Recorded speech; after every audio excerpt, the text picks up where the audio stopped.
artinya dengan cahaya.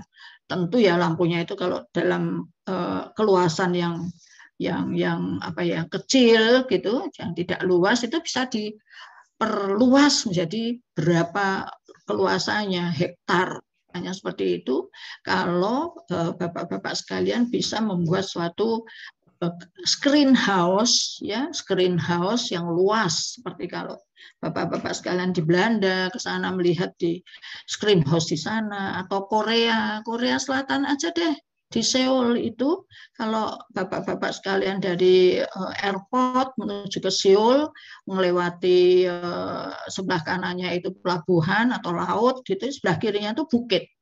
Nah, bukitnya itu penuh dengan tunnel-tunnel yang berupa screen house. Nah, itu di situ banyak sekali tanaman-tanaman sayuran maupun paprika ya dan tanaman-tanaman yang dibutuhkan untuk salad, untuk tanaman hortikultura gitu. Nah, ini luar biasa ya. Nah, kalau kentang ini tanaman pangan bisa, tanaman perkebunan juga bisa ya kan. Nah, Bapak sekalian bisa membaca kegunaan apa karbohidrat itu, ya sumber energi tentu, karena karbohidrat itu nantinya akan dipecah, kan karbohidratnya itu berupa gula, nanti jadi makromolekul karbohidrat itu makromolkulnya adalah berupa amilum, tepung, yang kita makan nasi itu adalah karbohidrat yang berupa amilum atau pati gitu ya. Tetapi itu disebut makromolekul, tidak bisa diserap oleh sel. Jadi kalau pada tanaman kelapa sawit misalnya, dia menghasilkan karbohidrat yang disimpan di dalam storage dari buah, ya. Nah, maka atau bagian batang ya yang bisa menstorage menyimpan karbohidrat dari hasil fotosintesis, maka di dalam dia memecahkan karbohidrat itu menjadi tenaga, ya kan karbohidrat itu kan digunakan untuk tenaga. Kalau kita makan nasi tadi berupa makromolekul, harus dipecah dulu jadi mikromolekul, yaitu gula atau glukosa. Tidak bisa suatu zat yang gelondongan gede-gede, makromolekul namanya makro kan, molekul-molekul yang gede makro, tidak bisa diserap oleh sel kalau tidak dicerna oleh enzim pencerna, yaitu yang gelondongan makromolekul itu harus dipecah oleh adanya enzim amilase untuk membentuk mikromolekul, yaitu glukosa. Jadi darah kita, katakanlah sebagai kita ini sebagai manusia, tidak bisa zat-zat yang melalui darah itu, misalnya di situ ada amilum lewat, kalau belum dipecah menjadi mikromolekul, tidak bisa dia menerobos usus untuk memberikan makanan yang ada di luar usus atau bahkan di dalam usus. Darah misalnya mengalir di pembuluh darah ya, darah mengalir di pembuluh darah, menembus usus, untuk ususnya itu nanti dengan dari apa namanya pembuluh darah yang kecil-kecil di dinding usus itu melalui situ dialirkan ke seluruh tubuh. Nah, begitu juga pada tanaman sama. Ya, cuma kalau di tanaman itu nggak ada pembuluh darah, tapi kita bayangkan bahwa melalui jaringan-jaringan. Nah, itu Pak. Baik. Ini mudah, jadi dasarnya adalah pertumbuhan itu melalui dibedakan. Jadi ini sudah nggak perlu ya, sudah tahu betul bahwa adalah apa namanya bagian yang fase vegetatif lebih dulu, kemudian baru ke reproduktif, pembentukan daripada apa namanya dari bibit kemudian menjadi tanaman dewasa, baru itu vegetatif, kemudian baru ke arah fase yang disebut generatif, yaitu membentuk suatu organ reproduktif. Nah, ini laju pertumbuhan tinggi tanaman Kalau Bapak-bapak bisa melihat ini waktunya hari, ya. Kemudian ini tinggi tanaman rata-rata dalam sentimeter, ya. Ini adalah tinggi, ya. Nah, bisa Bapak-bapak lihat, ini adalah grafik laju pertumbuhan tanaman sesuai dengan penyinaran. Ya, Bapak-bapak sekalian, ini P2 ini ya, intinya bahwa ini sesuai dengan penyinaran. Ya, tentu waktunya juga sama dan pertumbuhannya beda. Ini juga bisa Bapak-bapak sekalian lihat bahwa ternyata dari penyinaran itu jumlah daunnya juga berbeda-beda. Ini juga biomasa tanaman akan ditentukan juga oleh penyinaran, terutama yang menyebabkan hasil dari fotosintesis.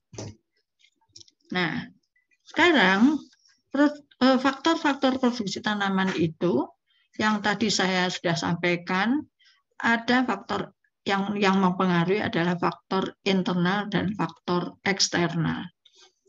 Gen ini penting, Bapak-bapak sekalian sudah tahu sekali bahwa gen itu menentukan adanya varietas. Apakah dia merupakan varietas yang unggul atau tidak? Dan sekarang sudah banyak sekali varietas-varietas yang dikeluarkan oleh suatu perusahaan-perusahaan atau perkebunan-perkebunan, PPKS misalnya, ya.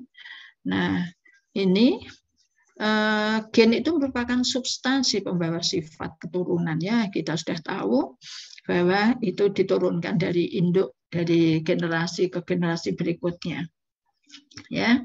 Nah, ini juga menentukan kemampuan metabolisme dan itu akan mempengaruhi pertumbuhan dan perkembangan tanaman juga.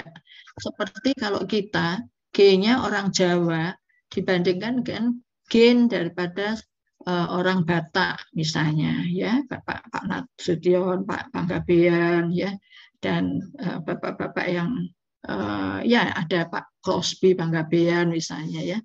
Jadi itu jelas gennya itu berbeda.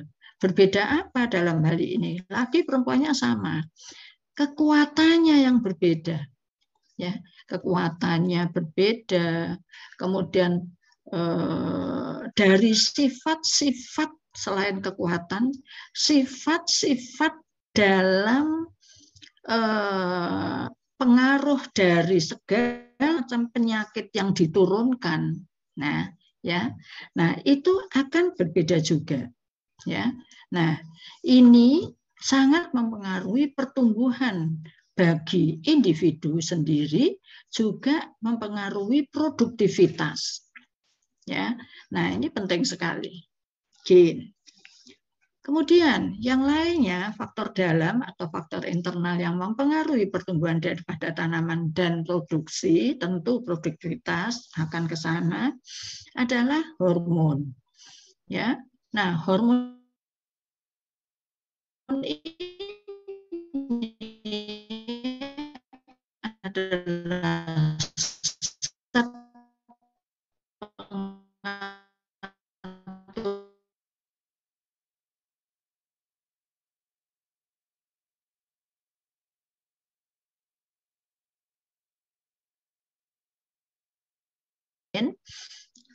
kaolin, asam tromatin.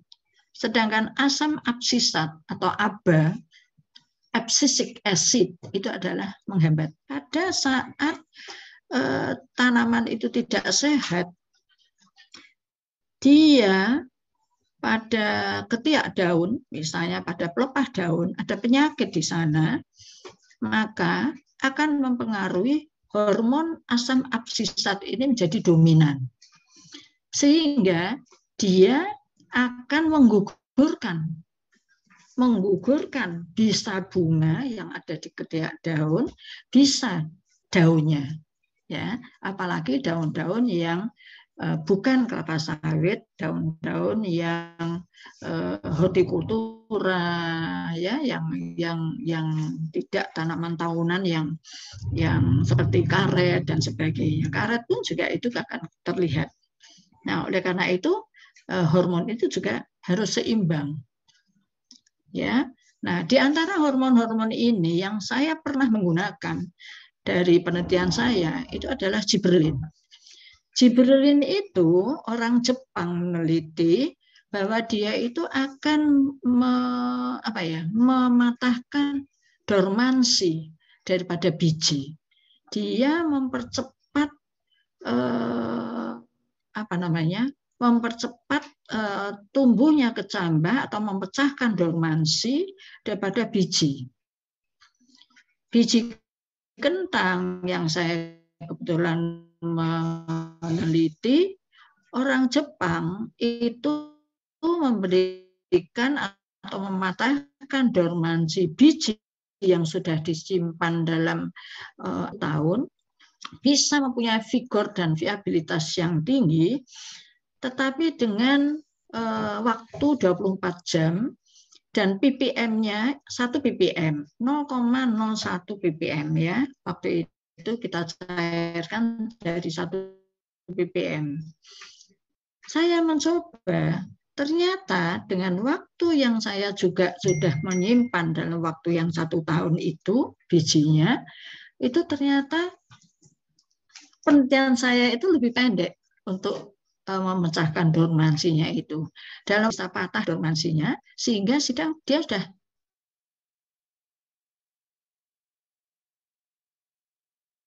pecah kecambahnya. Nah, ini. Jadi ini penelitian yang kemudian saya tanam dan orang Jepangnya juga melihat sendiri karena memang betul-betul penelitian yang saya seperti ngopeni bayi gitu ya. Jadi kalau orang Jepang jarak daripada penyelaraannya tidak dipelihara, harusnya polybag dengan bibitnya itu kemudian jaraknya dijaga, pucuknya itu dijaga. Kalau umpamanya dia naik ke atas, antara lampu dengan pucuk dari tanaman itu dijaga 1 meter, terus ditarik ke atas, kabelnya terus ditarik ke atas, itu baru benar. Tapi saya lihat penelitian orang Jepang itu enggak ada lampunya itu ditarik, dibiarkan saja seperti itu gitu ya. Jadi ini memang penelitian itu memang harus teliti ya, seperti ngopeni bayi. Gibberellin. Kemudian pada saat tanaman tumbuh bunga, ya, masih belum terjadi antesis. Jelas antesis itu pemekaran bunga yang penuh, ya. Ini baru primordia bunga, mulai kuncupnya kelihatan kecil gitu ya, mulai akan tampak menongol gitu, ya. Saya lihat gibberellinnya. Saya gunakan alat yang disebut GCMS, yaitu gas kromatografi massa, yang mana saya mengambil daun-daunnya itu banyak, ya, kira-kira 1 on 100 gram dari random, ya, terutama daun yang nomor 4 dari kuncup, random dari berbagai tanaman satu tunnel, ya, satu naungan gitu. Nah, ternyata pada saat tanaman mulai berbunga, hormon GA yang aktif itu adalah GA4, GA7, GA9, GA14, GA17, GA20, 21, GA35, GA58.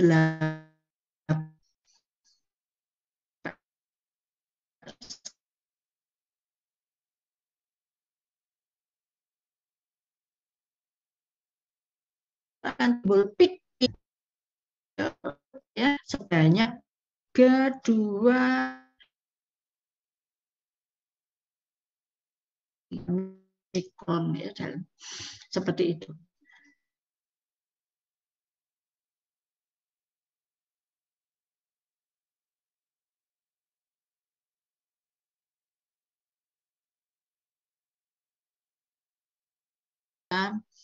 Jadi mungkin saya akan bikin fast track gitu Kalau yang sekolah S2 di tempat kita nanti 1,5 tahun kan lulus, bisa sambung langsung ke S3-nya 3,5 tahun.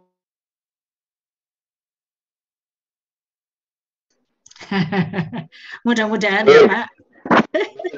Amin Bu, amin. Jadi ini yang bisa khusus untuk perkebunan.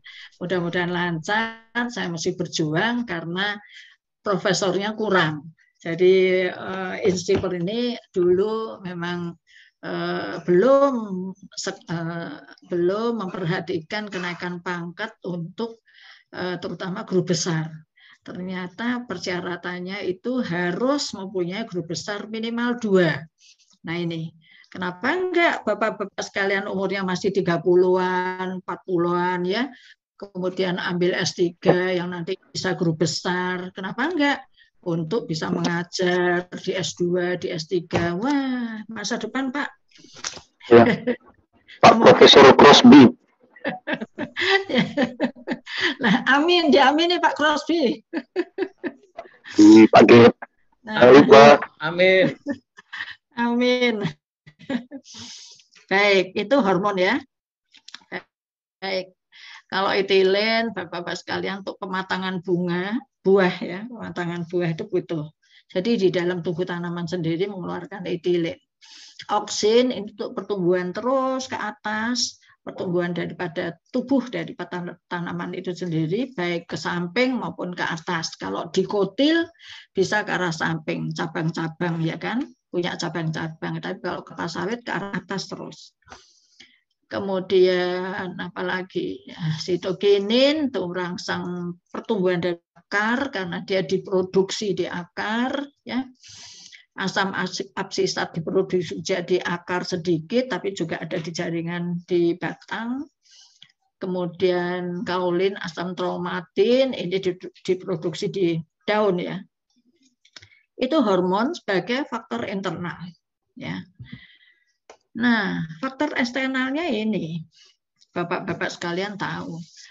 Jadi, saya harapkan Bapak-Bapak sekalian, teori-teori yang ada di sini sebetulnya bisa dipakai untuk pada saat Bapak-Bapak sekalian ini menyusun tesis pada bab 2 yaitu tinjauan pustaka yang mana di situ banyak sekali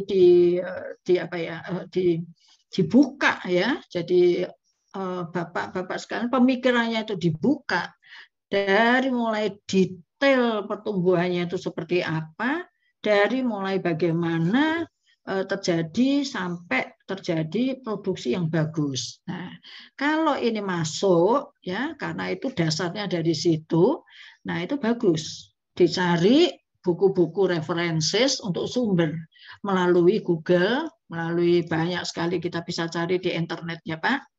Itu yang penting. Jadi yang ada kaitannya dengan judul tentu ya, dengan tujuan, dengan masalah yang dirumuskan, dengan tujuan dan dengan judulnya. Nah, nutrisi ini ya sebagai sumber energi, bahan baku sumber energi dalam metabolisme tubuh, sehingga butuh air jelas, sadara jelas ya. Melalui fotosintesis karena fotosintesis butuh air dan CO2. Kemudian cahaya matahari jelas karena pigmen yang ada di daun, kita nggak punya pigmen ya, nggak bisa fotosintesis makanya Pak. Jadi pigmen yang ada di daun, pigmen jangan lupa loh Pak, pigmen pada fotosintesis itu ada 3 macam ya, yaitu pigmen yang hijau. Yang hijau adalah klorofil. Pigmen yang kuning disebut xanthofil atau xanthonin boleh. Pigmen yang merah hampir orange, hampir merah sampai ke merah itu disebut karotin. Nah, ini pigmen-pigmen semua loh Pak. Tetapi kalau Bapak-Bapak sekalian ditanya, memangnya kenapa pigmen yang digunakan untuk fotosintesis itu kok beda-beda? Nah, Bapak-bapak menjawabnya adalah tergantung dari absorpsi. Jadi kemampuan untuk mengabsorpsi cahaya matahari itu dari pigmen-pigmen tersebut. Yang banyak bisa mengabsorpsi cahaya matahari dengan tadi spektrum cahaya yang sudah dikatakan 400 sampai 700 ya, yaitu adalah pigmen klorofil. Makanya di dunia ini banyak sekali yang daun-daunnya hijau. Ya. Nah, seperti bendera pada di Kanada, wah bapak-bapak ini masih muda kan, harus bisa pergi ke luar negeri. Pergi ke Kanada, lihat Niagara Falls, lihat Niagara Lake di sana. Di sana banyak sekali pohon-pohon ditanam dengan daun-daun yang hijau, ada daun yang merah, orange. Makanya di sana itu simbol daripada benderanya adalah daun dari maple. Yang daunnya hijau disebut, itu pohonnya disebut maple green karena daunnya hijau. Kemudian yang merah itu maple red. Jadi di sana itu ada apa namanya, 2 macam daun itu yang digunakan untuk apa namanya, benderanya di Kanada. Mudah-mudahan Pak, kenapa tidak? Sekarang itu tiket murah, cari yang murah. Bisa ke Amerika, bisa ke Kanada, bisa lihat Niagara Falls, bisa lihat Niagara Falls dari New York bisa, tapi dari samping. Kalau mau dari New York naik pesawat cuma 1 jam, itu bisa lihat dari depan melalui di Kanada itu Niagara Falls-nya. Harus, Bapak-bapak masih muda, harus. Insya Allah ya Pak. Nah, kemudian cahaya matahari ini tadi absorpsi untuk apa tadi? Pigmen, ya. Jadi pigmennya ada 3 macam. Yang banyak sekali mengabsorpsi pencahayaan dari sekitar 80% sampai 96%, ya, itu nggak absolut ya. Itu bisa adalah pigmen klorofil. Oleh karena itu di dunia ini Tuhan menciptakan kebanyakan tanamannya itu berdaun hijau, ya kan? Sedangkan yang merah, orange ke arah merah, ya, yang disebut karotin, ya, pigmennya, dan yang santonin atau santofil itu absorpsi cahayanya sekitar 30-50%, Bapak-bapak sekalian. Jadi, misalnya bayam merah, itu ya, terjadi fotosintesis. Tetapi hasil pada pencahayaan di yang hijau. Ya, karena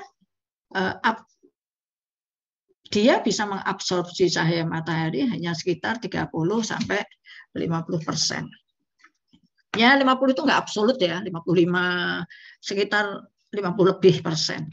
Itu kalau Bapak-bapak ingin mengetahui ya diteliti lagi. Puring, ya, puring itu ada daun yang kuning warnanya, ada yang orange ya. Puring itu yang banyak sekali di makam kalau di Jawa.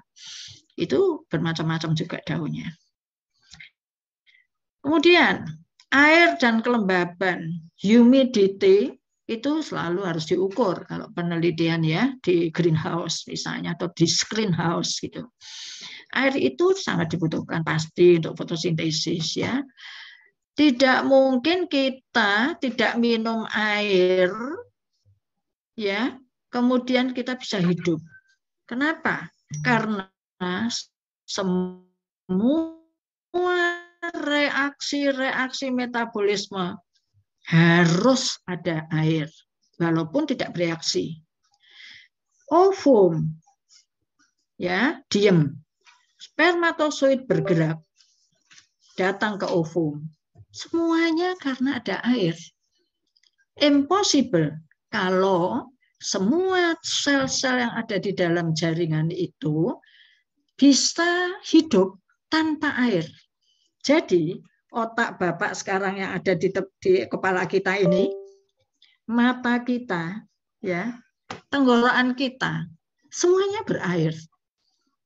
Ya, setiap sel mengandung sitoplasma, di mana di dalam sel itu sendiri ada organela-organelanya, yaitu kloroplas kalau pada tumbuhan untuk fotosintesis, di dalamnya ada pigmennya klorofil, ya kan? Ada mitokondria untuk pernapasan, ya kan?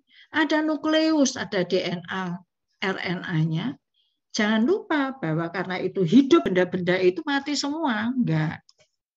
Ya, sehingga bergerak. Jadi kalau diem berarti selnya mati, harus diganti. Baik. Air ternyata penting sekali untuk reaksi-reaksi kimia di dalam sel, dalam jaringan. Kelembapan mempengaruhi keberadaan air yang dapat diserap oleh tanaman untuk mengurangi penguapan juga. Saya sampai jam berapa ya? Jam 1 sampai setengah 3. Lanjut. Suhu penting. Kenapa? Kalau putra bapak semuanya ini sampai sakit, ya mudah-mudahan enggak. Ada putranya dari teman misalnya panas, ya kan? Pasti kepalanya dikompres. Gunung, maka akan menimbulkan kesuburan tanah di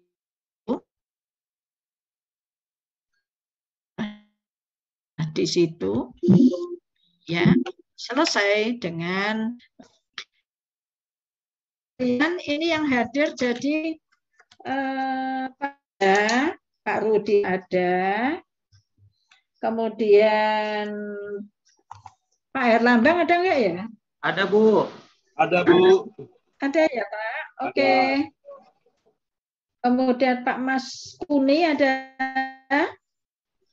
Pak Mas Kuni? Belum? Ada juga Pak Mas Kuni? Belum.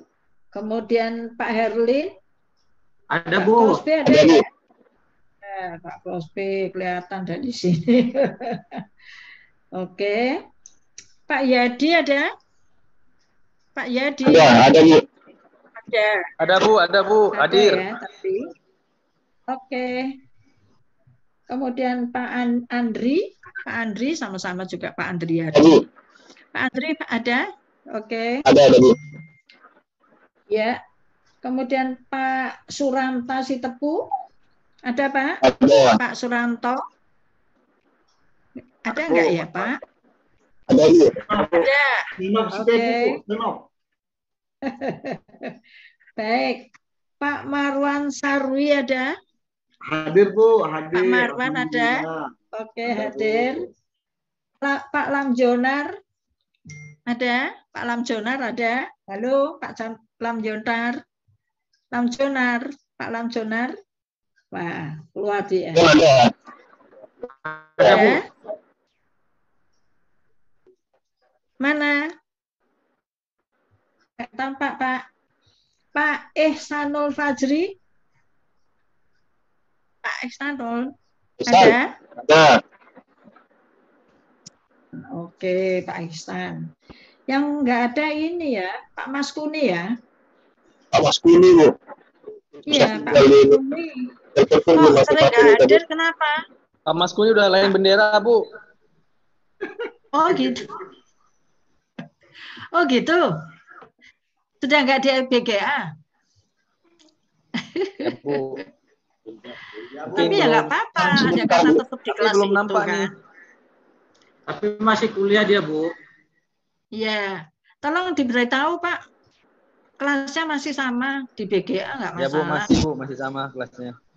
Karena saya udah 2 kali ini kan, beliau nggak hadir loh 2 kali, berarti udah berapa persen? Kalau saya 5 kali memberi kuliah, berarti kan sudah 40%.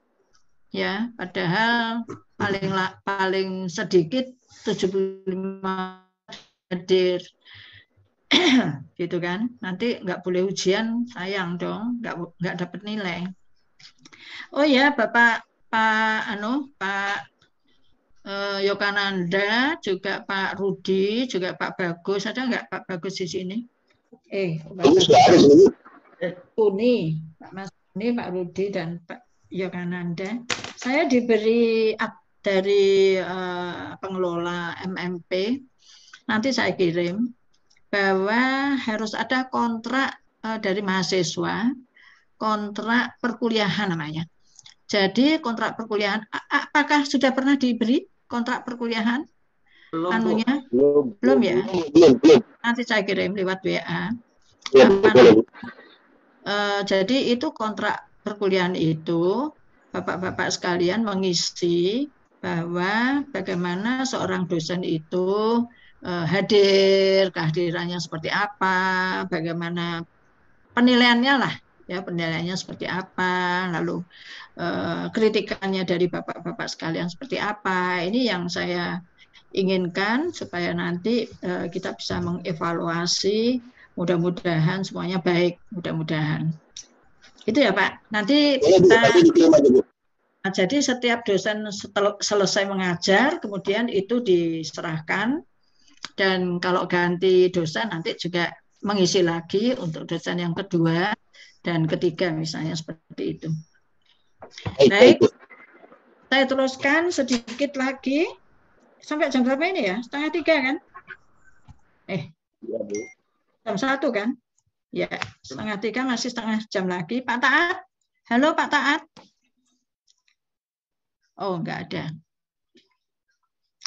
Sekarang coba kita bicarakan mengenai kedua ya. Kedua.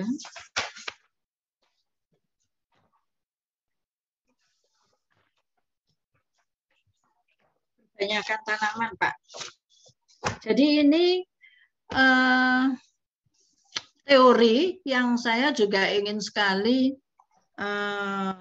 di-apply-kan di sana itu seperti apa, sehingga bapak-bapak sekalian ini ingat ya, walaupun kemarin baru saja lulus di S1-nya, mudah-mudahan masih ingat, sehingga ini mendukung untuk membuat suatu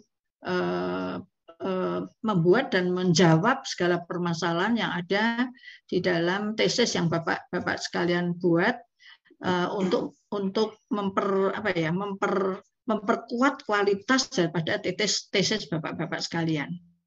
Karena dasar agrotek ini sangat penting untuk mendasari, namanya aja dasar agrotek kan, untuk mendasari bagaimana tanaman itu dengan growth and development yang baik sampai dengan produksinya juga akan baik walaupun semuanya dipengaruhi oleh lingkungan.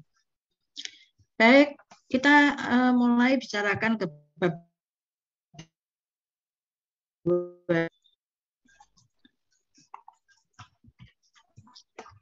yaitu mengenai perbanyakan generatif. Pasti bapak-bapak sekalian tahu bahwa perbanyakan tanaman itu ada 2 macam ya. Kalau kita nggak bisa, tangan dipotong, ditanam nggak mungkin, ya kan?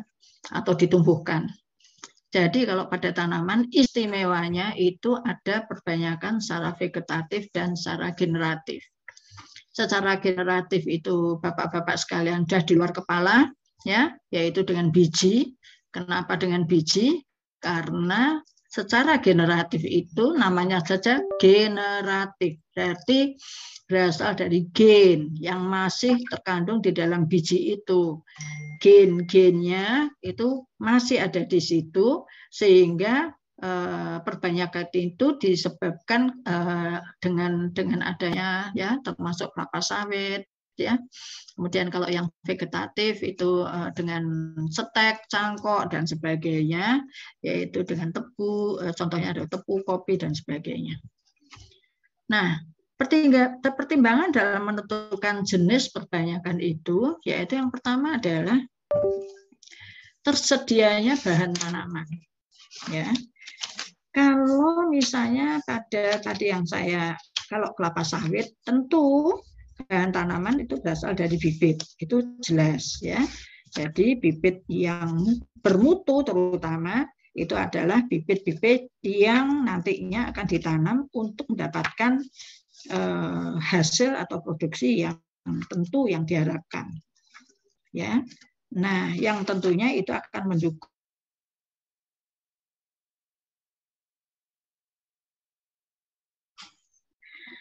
kemudian sifat tanaman itu sendiri, apakah dia itu mempunyai ketinggian yang tinggi sekali, sekarang itu juga gen, ya kan, varietas itu mempengaruhi.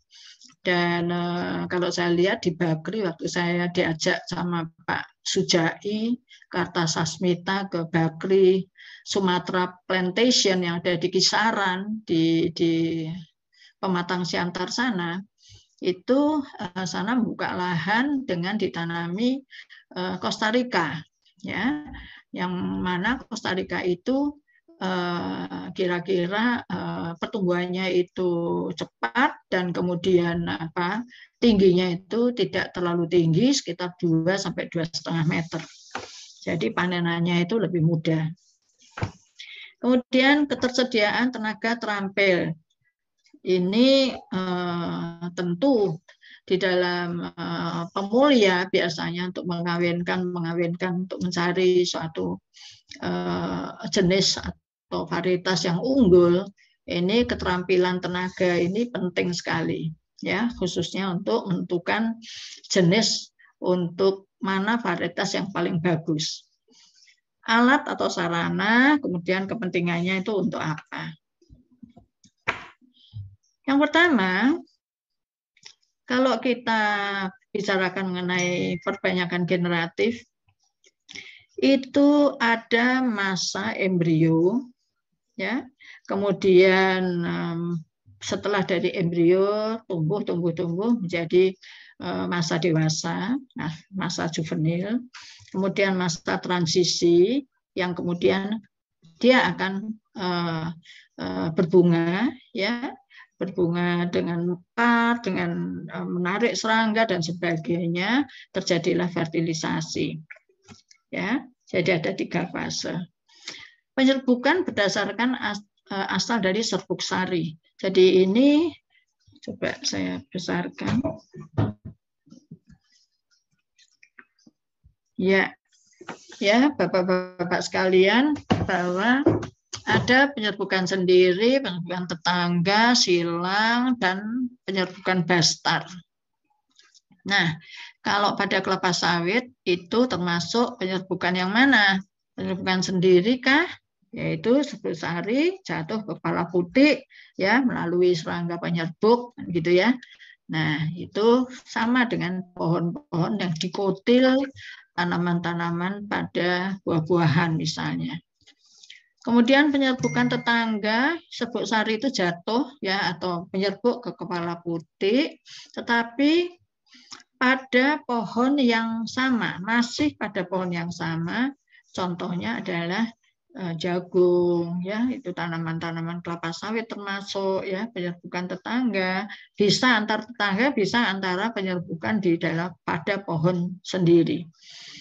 Penyerbukan silang tentu pohonnya berbeda, jadi antara kepala putik dengan yang benang sarinya berbeda, ya. Contohnya adalah tanaman-tanaman hortikultura, hias, ya. Kemudian penyerbukan bastar, yaitu serbuk sari, berasal dari bunga pohon yang berbeda jenisnya. Nah, itu terjadi pembastaran, ya. Jadi contohnya adalah mawar merah dengan mawar putih, ya. Jadi terjadi bunga yang beraneka ragam. Bahkan nanti buahnya, kalau terjadi buah atau biji atau buah biji yang ada di dalam buah.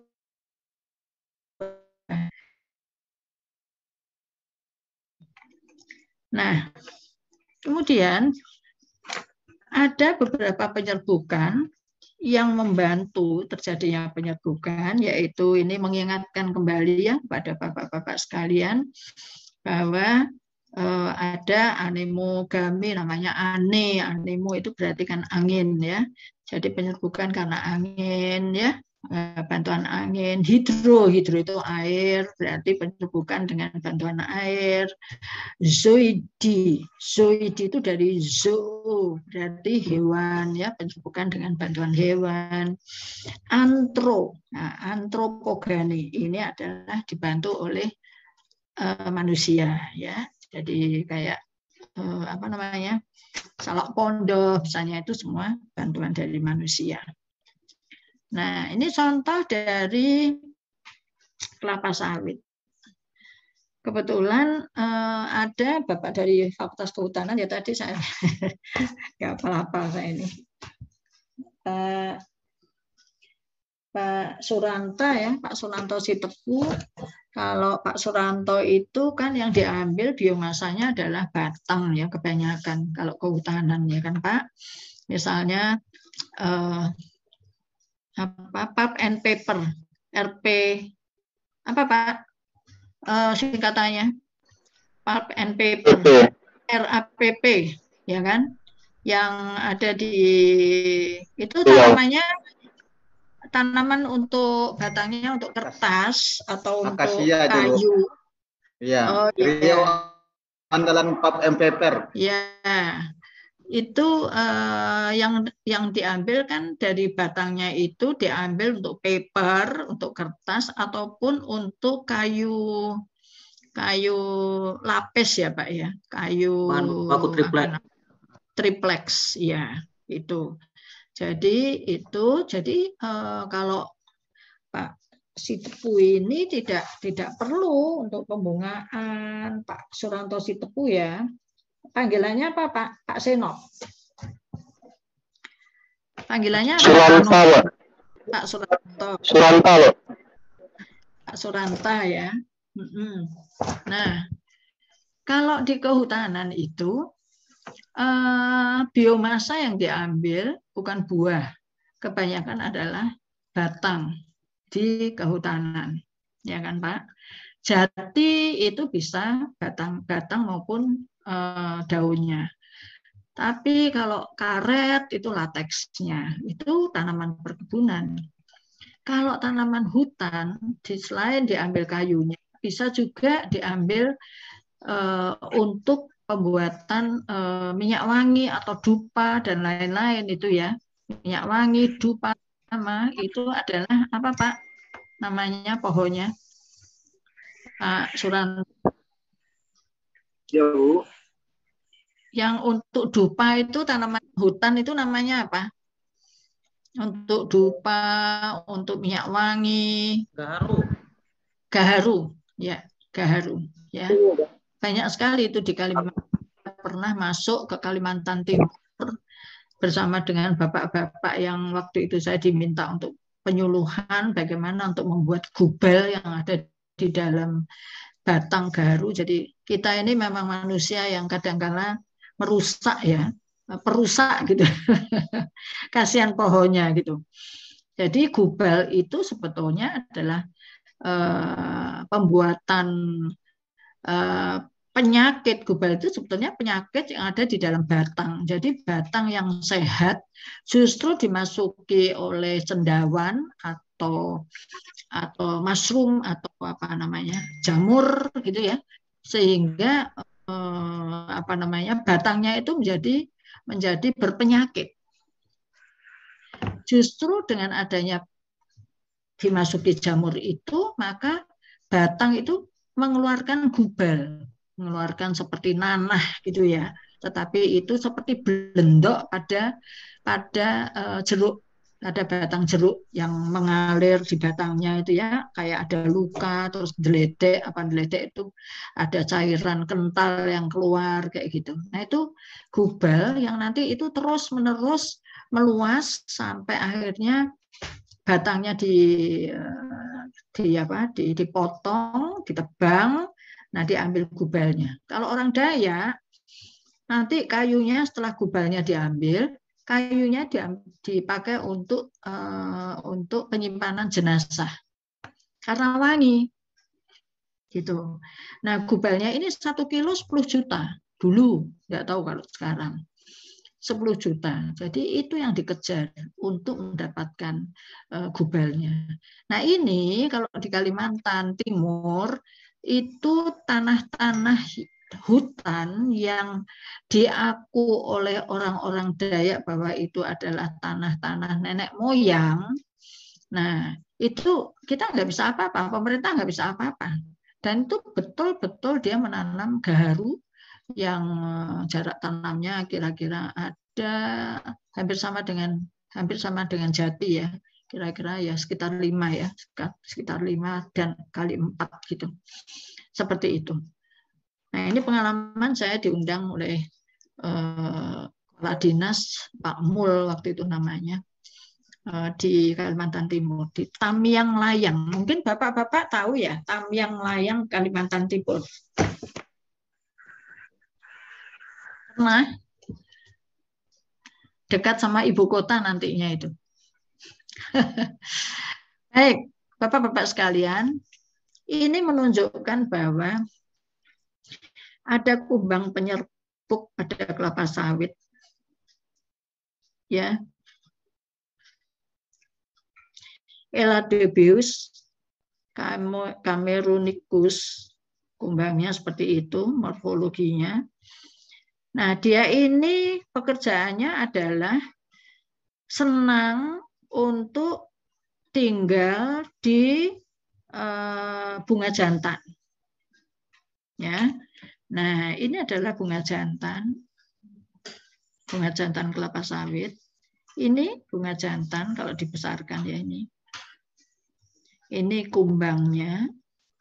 Ya. Nah, dia tinggal di situ kemudian bertelur. Nah, bertelur di sini, ya. Nah, kemudian dia pindah ke sana terbang untuk membawa, sebetulnya nggak sengaja kakinya ini mengandung butir-butir polen. Terbawa, lalu dia menclok di sini sehingga membuahi atau memfertilisasi, membuahi bunga betina pada kelapa sawit. Nah, sini, ya. Nah, sehingga akibatnya apa? Akibatnya adalah ini bunga jantan ya, kelapa sawit yang sudah antesis. Kemudian ini sudah matang gitu ya, polennya, butir polennya. Kalau ini adalah bunga jantan yang dihinggapi oleh dia. Ini bunga betinanya.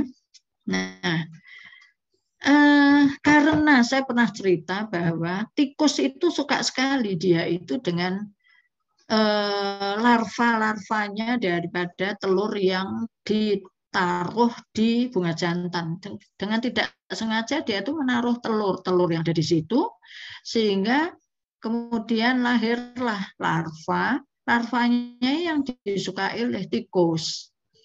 Nah, tikus-tikus ini makan larvanya sehingga merusak butir-butir polen yang ada di sini. Walaupun kumbang ini masih menyerbuk di sini. Tapi butir polen yang diserbukkan itu seringkali tidak sempurna, karena bapak-bapak sekalian perlu tahu, butir polen yang terdapat pada stamen atau bunga jantan pada kelapa sawit itu, kalau dibelah secara mikroskopis ya, kepala sarinya itu terdiri dari 4 TK, 4 ruangan, yang mana tiap ruangan itu mengandung butir-butir polen yang siap untuk nanti diserbukkan ke bunga betina. Nah, karena ketidaknormalan daripada butir polen itu menyebabkan ini buahnya menjadi sebagian itu terjadi partenokarpi, jadi tidak normal, karena juga pembuahannya tidak normal, fertilisasinya ya tidak normal, karena jumlah dari butir polennya itu harusnya jumlahnya itu genap ya, tetapi tidak normal ya, akhirnya terjadi buah-buah yang partenokarpi yang merugikan pada perusahaan Nah, ini perlu penelitian juga seberapa jauh ya prosentase dari bunga yang partenokarpi seperti itu. Sehingga pembuahan itu ada pembuahan yang tunggal, ada yang pembuahan ganda. Kalau kelapa sawit itu disebut ganda di sini ya, ganda. Pembuahan yang terjadi 2 kali dan melibatkan 2 inti sperma. Jadi kalau spermanya cuma 1 intinya, terjadilah partenokarpi tadi. Jadi inti sperma yang normal membuahi ovum itu adalah jumlahnya 2. Ya, jumlahnya 2, masing-masing NN, yaitu kalau secara anatomi gitu. Yang satu itu membuahi ovum, yang satu itu membuahi N yang ada di endosperm untuk membentuk apa? Untuk membentuk makanan embrio yang disebut sebagai endosperm. Jadi yang satu sperma itu membuahi ovum untuk menjadi biji kelapa sawit, yang satu itu membuahi untuk makanan embrionya menjadi endosperm. Jadi yang menjadi kernelnya gitu loh Pak. Endosperm itu kan kernel ya. Kernel ya, betul ya? Kernel itu daging di dalam cangkang itu loh. Jadi kalau ibu-ibu marut kelapa itu sebetulnya diparut itu kan kernel kalau pada kelapa sawit yang kecil. Betul ya, Pak? Betul. Ya. Yang satunya adalah pembuahan secara tunggal. Terjadi hanya sekali, yaitu 1 sel spermatozoid membuahi ovum. Hanya 1. Kalau ini 2. 1 jadi endosperm, yang 1 jadi biji. Ya. Contohnya adalah di sini Pinus padi cemara.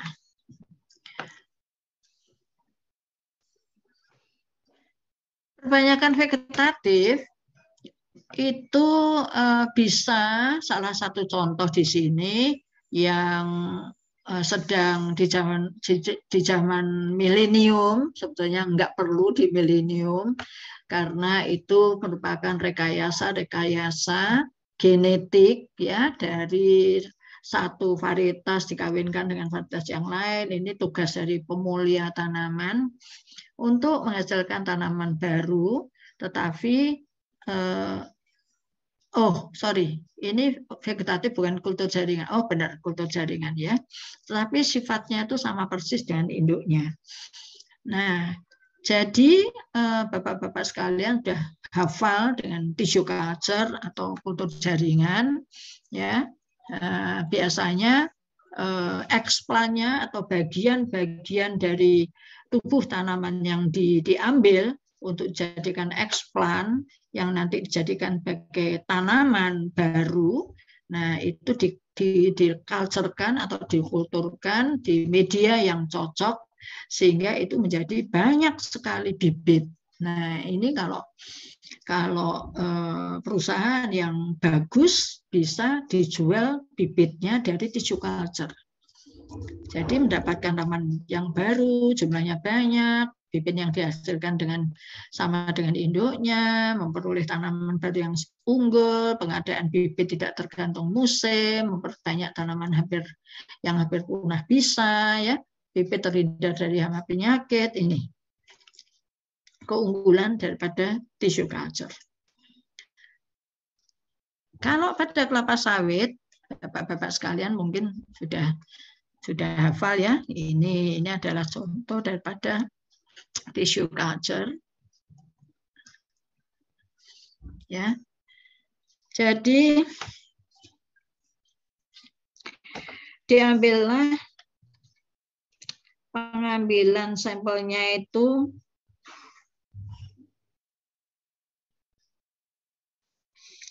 dari spear sampling ya. Jadi diambil sampelnya itu dari bagian tanaman yang betul-betul sudah direncanakan mana itu ya, jadi yang sudah pasti lah gitu ya, spare sampling ini. Kemudian di explanya itu dimasukkan ke dalam media agar seperti ini. Explanya dimasukkan ke dalam inokulan, kemudian ya seperti inilah Bapak-bapak sekalian, saya rasa sudah ini ya, sudah tahu. Kemudian terjadilah kalus. Kalus itu sel-sel itu berkembang biak jadi 1, menjadi 2, 2, 4, 4, 8 dan seterusnya. Yang belum bisa disebutkan dia menjadi batang, akar dan daun, makanya disebut kalus, kira-kira 2-12 man ya. Jadi kira-kira 1 tahun lah, 2-1 tahun, kemudian menjadi embriogenesis. Di tingkat embriogenesis ini biasanya sampai 36 months atau sekitar 3 tahun. Lama tapi nanti bibitnya menjadi banyak sekali. Ya. Nah, baru kelihatan ya terjadi shoot development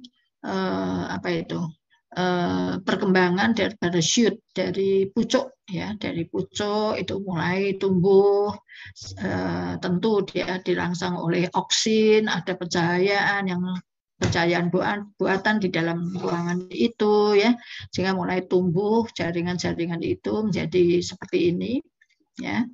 Nah, kemudian mulai tumbuh akarnya ya, kemudian ini acclimatization selama 3 bulan itu untuk menyesuaikan climate ya, cuacanya, akhirnya menjadi pre-nursery seperti ini, kemudian dipindah ke main nursery. Ini kalau pengusaha atau mungkin perusahaan yang besar bisa lalu menjual bibit-bibit itu dengan harga yang lumayan. Ya, lumayan. Baik. Kultur itu bisa dari akar, bisa dari tunas, bisa dari meristem, bisa dari embrio. Ya, jadi disebut sebagai kultur organ. Ya. Nah, kemudian yang biasanya adalah kultur meristem, ya, walaupun dari mana-mana bisa. Explanya itu berupa jaringan meristematik, yaitu pucuk ya. Meristematik biasanya di pucuk-pucuk, pucuk akar bisa, pucuk daripada ujung batang tanaman bisa ya. Di pucuk terminal itu pucuk tengah, kalau aksilar itu juga pucuk paling aksis ya. Sedangkan terminal itu bisa agak ke samping atau bahkan cabangnya. Ya. Nah, aplikasi kultur meristem pada tanaman itu aplikasi utamanya untuk perbanyakan tanaman hortikultura biasanya. Kemudian untuk eliminasi virus dari tanaman, untuk penyimpanan plasma nutfah yang bebas virus dengan kriopreservasi. Ya, Bapak-bapak sekalian. Nah, ini saya rasa disambung untuk minggu depan saja.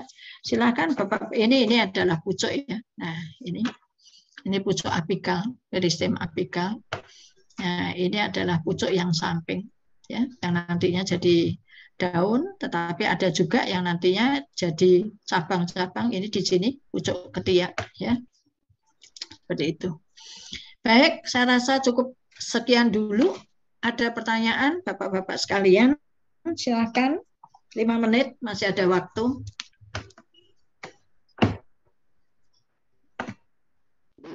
Polanya Pak, untuk kultur meristem itu yang paling bagus pakai bagian yang mana Bu ya?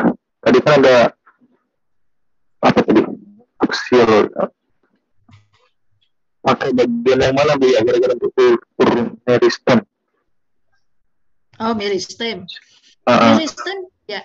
Meristem itu sebetulnya kalau diculturekan itu, baik itu dari pucuk aksiler, pucuk aksis tengah dengan yang pucuk samping itu kok sama aja Pak. Jadi tidak ada bedanya. kecuali loh, Bapak ingin meneliti ada pengaruh enggak yang di pucuk atas atau shoot apex ya, kalau bahasa Inggrisnya shoot apex itu, shoot itu dari batang, nantinya calon batang, apex itu pucuk ya.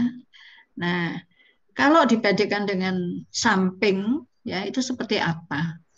Kalau masih dalam bentuk embrio ya, tergantung, depend on bagaimana zat yang akan diberikan oleh eksplannya itu.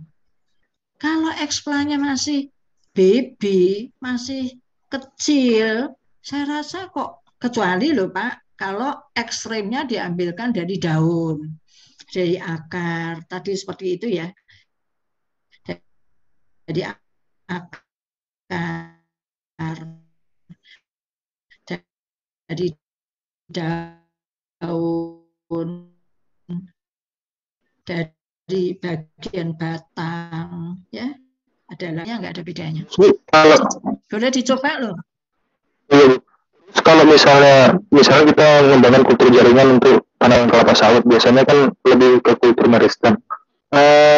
Itu bagian lain selain bagian ya, tengah batang yang diambil itu misalnya akar atau daunnya aja diambil, bisa nggak itu tiba-tiba jadi dipakai selain dari itu? Nggak bisa Pak. Kalau yang saya amati itu butuh waktu itu tadi. Bisa jadi, tetapi waktunya itu sampai tahun. Itu tadi ada ya skemanya, gambarnya. Jadi butuh waktu setahun itu sampai mana dia tumbuh, kemudian banyak kegagalan terjadi karena terjadi kontaminasi itu tadi loh Pak. Jadi memang harus steril, harus steril dan memang betul-betul kita memeliharanya seperti memelihara bayi lah, gitu bayi. Jadi tidak sembarangan, foodnya apa namanya, kulturnya juga harus benar-benar dia cocok. Kalau enggak juga kering, nggak bisa jadi. Karena dari apa namanya, kultur meristem itu kan apa ya, aja terus-menerus membelah. Jadi dia itu kan sel yang masih baby ya, masih embrio.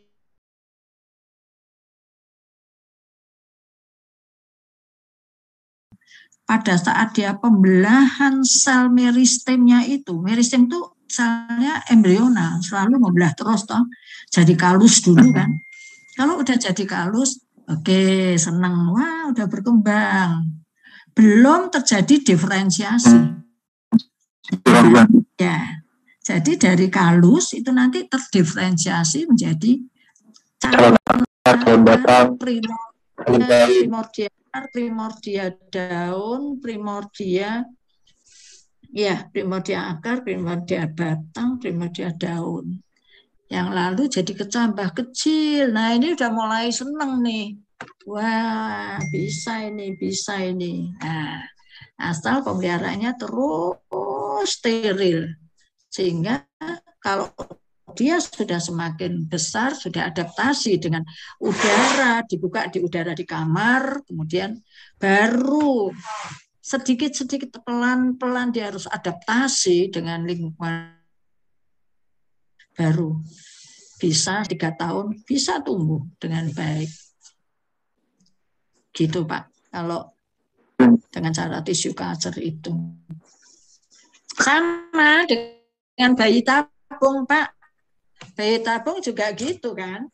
Kalau umpamanya di tabung itu ada sperma 9 misalnya, ada ovum 9 misalnya, kalau berani loh ya, terjadi fertilisasi di luar, ya kan? Nah, kalau itu semuanya jadi zigot. Kalau ini kan zigot, ada perkawinan. Kalau ini kan pembelahan secara vegetatif, ya kan?